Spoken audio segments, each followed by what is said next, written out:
ये खुशवंत सिंह का हवाई घर है जो अभी गैराबाद हो चुका है और इसमें ये ईंटें वगैरह पड़ी हैं। ये पुरानी बेरी है। ये जब खुशवंत सिंह आया था तो उसने इस बेरी के न पत्ते उठा के ले गया था। ये उसके ज़माने की लगी हुई है। और ये जो है ना, ये मकान थे यहाँ, ये वो कमरा था जिसमें खुशवंत सिंह पैदा हुआ था। क्योंकि मैं पढ़ता रहता तो खुशवंत सिंह की एक नावल था ट्रेन टू पाकिस्तान, वो उर्दू में तर्जमा हुआ।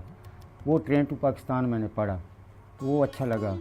मैंने इसी निस्बत से खुशवंत सिंह को ख़त लिखा। जब उनको ख़त लिखा तो उनका एड्रेस नहीं था। मैंने उनको सिर्फ लिखा खुशवंत सिंह, नई दिल्ली, भारत। वो ख़त उनको मिल गया। 3-4 हफ्तों के बाद उसका जवाब आया, मेरे नाम पे ख़त लिखो। वो अंग्रेज़ी में लिखा हुआ तो मैं पढ़ नहीं सकता था, वो मैंने पढ़ाया। प्यारे भट्टी भाई, आदाब। मैं बता नहीं सकता कि मुझे आपका ख़त पढ़कर और वो हवेली जहाँ मैं 90 साल पहले पैदा हुआ उसके सामने लगी मेरे नाम की तख्ती की तस्वीर देखकर किस कदर खुशी हुई। ये जानकर कि मेरे गांव वालों ने मुझसे अपनी बेपनाह मोहब्बत का इजहार किया है, मेरी आंखें तशक्कुर के आंसुओं से नम हैं। अब मैं खुशी के साथ इस दुनिया से रुखसत हो सकूंगा और मेरी ख्वाहिश है कि मुझे हडाली के किसी कब्रिस्तान में दफनाया जाए। सन 2003 में मैं पंजाबी कॉन्फ्रेंस थी, अदबी कॉन्फ्रेंस चंडीगढ़ में, वहाँ मैं गया।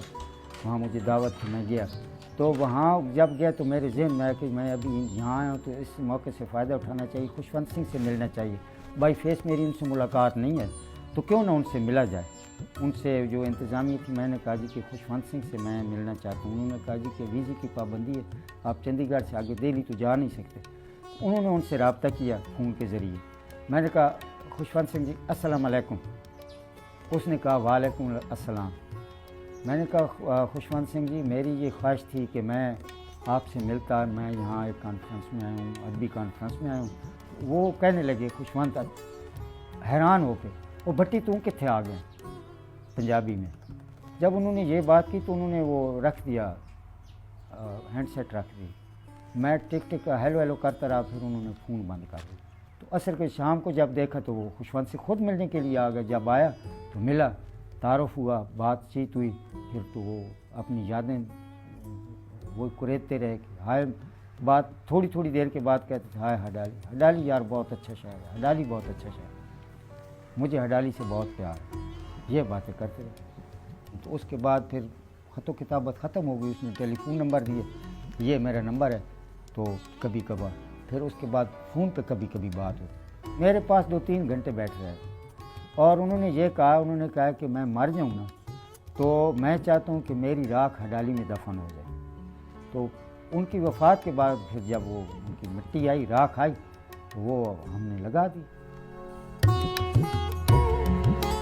उसकी वफ़ात के बाद उसकी राख जब हडाली लाई गई तो इस कपड़े में खुशवंत सिंह की राख लाई गई थी। ये बतौर निशानी हमने रख ली। ये वो कपड़ा है। ये खुशवंत सिंह के चंद खतूत हैं जो उसने मुझे लिखे थे।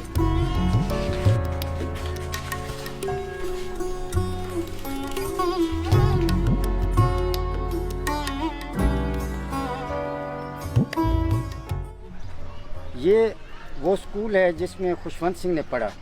ये गवर्नमेंट हाई स्कूल हडाली की पुरानी इमारत है और ये अंग्रेज़ों के दौर में बनाई गई थी। जब खुशवंत सिंह की वफ़ात हुई तो उसके बाद उसकी राख लाई गई। तो वो जो यादगारी तख्ती है ना, उसमें खुशवंत सिंह की राख जो है ना, वो मिसाले में मिला के उस तख्ती के साथ, ये इस हाल के साथ ये दीवार में लगा दी गई ताकि ये महफूज हो जाए। 1986 में जब खुशवंत सिंह आए थे तो उन्होंने इस स्कूल को देख के इस बिल्डिंग की तरफ इशारे करके कहा था कि ये वो स्कूल है जिसमें मैंने पढ़ा। और उसके बाद वो बात नहीं कर रो पड़े। उनके आंसू टिप टिप गिरने लगे और वो खामोश हो गए। उनकी वजह से वो फिर बोल नहीं सके।